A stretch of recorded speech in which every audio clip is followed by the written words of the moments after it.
one of the sections in the book is about time management. It's actually the first section in the book. I don't think that time management is actually what most people are struggling with the most anymore in the future of work, but it is a foundational step for everything else. So you use the word intentional. If you don't intentionally and aggressively manage your time, that's the foundation. You can't really build upon it until your time is managed. So the tip Dr. Rachel gave,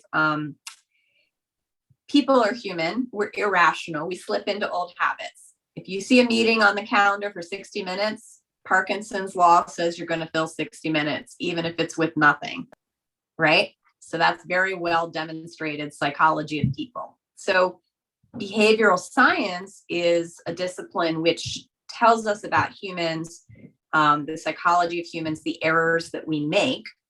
And this is where folks like Adam Grant or other authors really dig into these errors. But in the example of meetings, asking somebody to not go to 60 minutes is almost impossible because it's our nature to fill that time.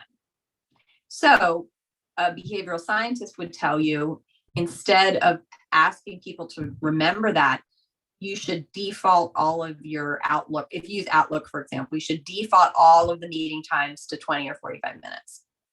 So anytime somebody schedules a meeting, it goes to the default. So that's an example of a behavioral science nudge. So you want to build into your operations as many nudges as you can so that people will do the right thing. And sometimes people do things that aren't even in their best interest, right? So you have to help them. And healthcare is a great example of that, right? We all do health behaviors that aren't good for us. We all miss out on sleep. We all eat things we shouldn't. We all, don't exercise the way we should. So the more that you can create environments to help people, the more you can work with human behavior instead of against it. And I'll give